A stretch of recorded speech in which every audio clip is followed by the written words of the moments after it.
Ashama harka fuunee hordoftootaa fi kabajamtoota Fuad Show jalatti argamtan nageenyi kiyya kabajaaf jaalala bakka jirtan maratti isin bira haa gahu warra afaan kiyya dhageessan mara keessaniif jechuudha. Eeyyen warri chaayinaala keenya YouTube Fuad Showdhaaf haaraa taatan viidiyoo kanaafis haaraa taatan subscribe godhachuudhaan haala asirratti argitanuun maatii keenya ta'a, maatii jaalalaa ta'a jechuudha. Maatii bashannanaallee ta'a jechuun barbaada. Eeyyen itti aansuudhaan dhimma naawii jabalii fi dhimma xaahir irratti waa tokko isiniif dubbachuun barbaada. Laayikii tuqaa hanga dhumaatti na wajjin turtii gaarii jedha. Itti aansuudhaan naawii jabal akkuma beekamu ijoollee biyyaatii Oromoodhaa dhiiga keenya harree walitti malee ilkaan walirraan gattuu jedha Oromoon yeroo mammaku.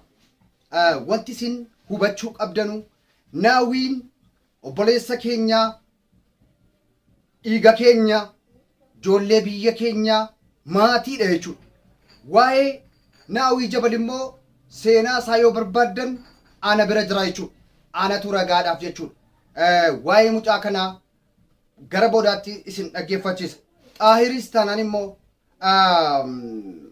yaadaan gargar taanee abbaa fedhe deeggaruu mirga guutuu akka qabanu beekuudha qabdu isin. Fakkeenyaaf amantaa fudhannu amantaa ani muslima, ati pheenxeedha, ati ortodoksiidha, ati mukatti sagadda, ati rabbitti sagadda. Haa ta'u malee hundi keenyaayyuu dhiiga tokko jechuudha.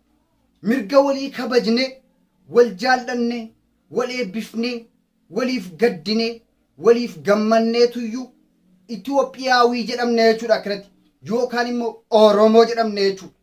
Abbaa barbaade deeggar.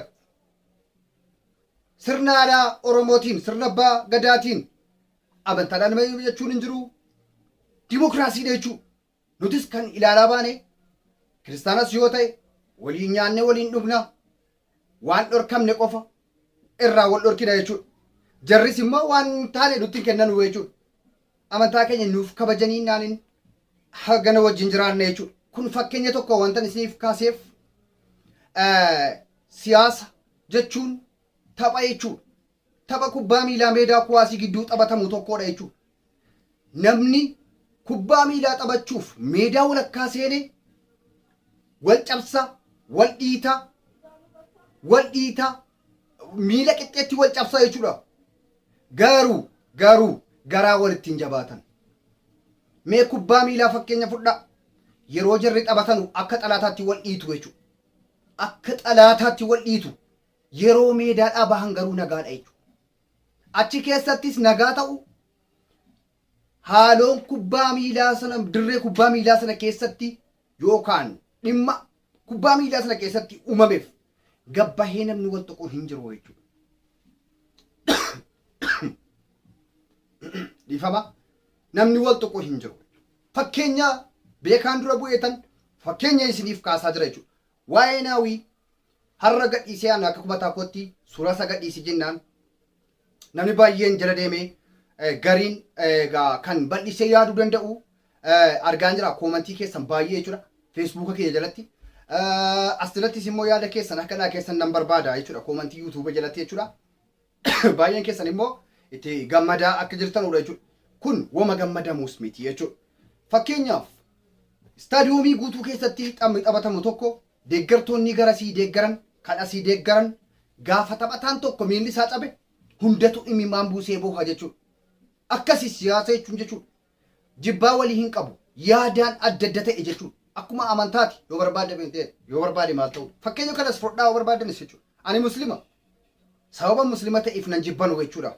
Warri Amaaraa sababa pheenxee ta'eef yookaan sababa ati pheenxee taateef anifati waliin jibbinu jechuudha. Maaliif hidda keenya tokko waan ta'eef jechuudha. Kana beekuudhuma qabdu isin. Gadi buuftanii waan akkanaa beekuudhuma qabdu wallaalaan ta'inaa jechuudha. Jaarraa 21ffaa keessa ilmi namaa akkanatti beekaa ta'e dhumeera jira jechuudha. Kanaafuu waa'ee naawii fi waa'ee xaahirillee xaahiris qabamuusaa har'a dhaga'e ani waa'ee naawii qofa dhagahaa ture jechuudha. baay'een keessan gagammadaa tutan dhiisaa waan akkasii dhiisaa waanan dhiisaa isiniin jedheef immoo waa'ee naawwiis nan beeka waa'ee xaayiris nan beeka jechuudha. Gara dudubbaatti isin dhageeffachiisa viidiyoo kanatti aansuudhaan garuu fakkeenya tokko isiniif kaasuun barbaada dursa jechuudha. Fakkeenya isiniif kaasuu ani barbaadu maa inni guyyaa tokko deeggartoonni Baarsaa jechuudha Maadriidii fi Baarsaatu tapha seenaa ajaa'ibaati jechuudha seenaa dhugaati jechuudha. Haati manaasaa ilma walirraa qabanu namticha haadha manaa isaa fudhatee isheetti Baarsaa guutuu uffachiisee jechuudha. Isheen Baarsaa kana guutuu baandiraa isaatii wajjin uffatteetuyyuu meedaa seente isaa waliin inni yoo deeggaraa Maadriidii inni immoo uffata guutuu Maadriid uffatee maaliyaa Maadriid Riyaal Maadriid uffatanii walammatanii seenan istaadiyoomii. Erga seenanii booddee gaara ta'anii osoo deeggaraa jiranuu gaazexeessaan tokko deemee gaafate. Isin maalii waliif jedhee gaafate. Nuti haadha manaa fi abbaa manaati jedhan. Nuti maatii tokko jedhan. Akkamitti ilmoo irraa qabdu? Ilmoo irraa qabna mana horanne. Akkamitti garuu ati Maadriidin deeggarta ati Baarsaa deeggarta akkamitti haadha manaa waliif danda'uu dandeessan jennaan mirga isheeti jedhe. Mirga kun jedhe. Waan fete deeggaruu mirga isiitiin. Haadha deeggaruu mirga isiitiin. Haadha manaa koo taateef yegiddi dirqama Maadriidin deeggar jechuu hin qabu jedhe. Isheenis immoo abbaa manaa kooti jedhee waan hin jaalladhu mala jechuun hin ta'u jedhe. Kanaafuu jaalalaan kunoo waliin dhufnee dirree kubbaa miilaatti deeggaraa adda addaa garee adda addaa deeggarra nuti fakkeenya cimaadha kun jechuudha. Isiniifis fakkeenya taa'ee abdadha jechuudha. Kanaafuu siyaasa jechuun akkasii jechuudha. Siyaasaaf waliin dhabinaa siyaasni hin dhufti hin darbiti akka hongeeti jechuudha. Akka yookaan immoo quttoo akkana ka'u beektu quttoo yookaan akka bokkaati jechuudha fakkeenya. Hin dhufan rubbeedha hin dabarfatu. Mallasaan dhufee waggaa 20 nu bulche hin dabarfate. Inni kaanis akka nu bulche hin dabarfate. Abiyyis waggaa 100 nu haa bulchu inni dabarfata jechuudha. Nuti garuu walitti hafna jechuudha. Nuti walitti hafna. Kanaafuu hammeenya keessummaa dhiisaa hammeenya isa keessaa dhiisaa. Kana gorsa kooti yoo fudhattan ta'e jechuudha. Namni beeku beekaan ni fudhataa. Beekaan dhaggeeffatee hubata. Wallaalaan garuu gurra qabata dhaggeeffachuu hin danda'u waan ta'eef rakkoodha jechuudha. Viidiyoo kana amma dhumaatti dhaggeeffadhaa fakkeenya guddaa isiniif ta'a jechuudha. Namaaf amantaan keenyas hin eeyyamu. Mirga namaa deemii dhiibi jibbi sababa inni kiristaanaa ta'eef jibbi kan jedhu jiraama hin jiru.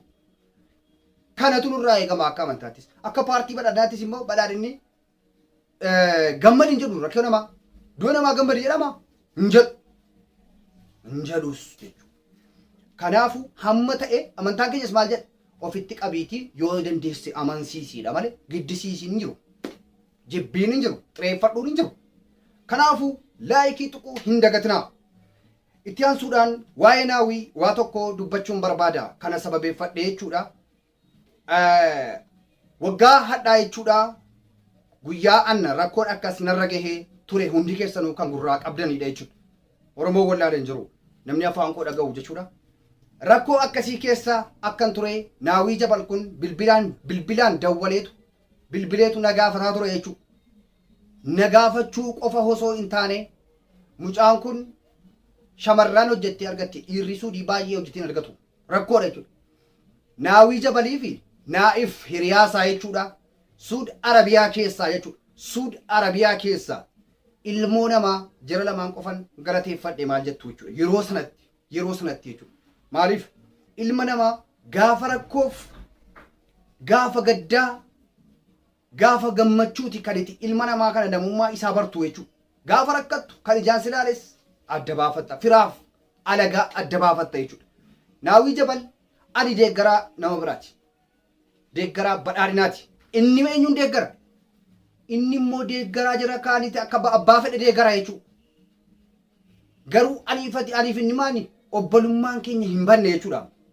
Argitanii? Yaadaan qofa bilbilaan qofa osoo hin taane birriidhaan naa'ifii fi naawwii jabal birriidhaan illee na gargaaranii gara biyyaa na galchanii isiniin jedha bar.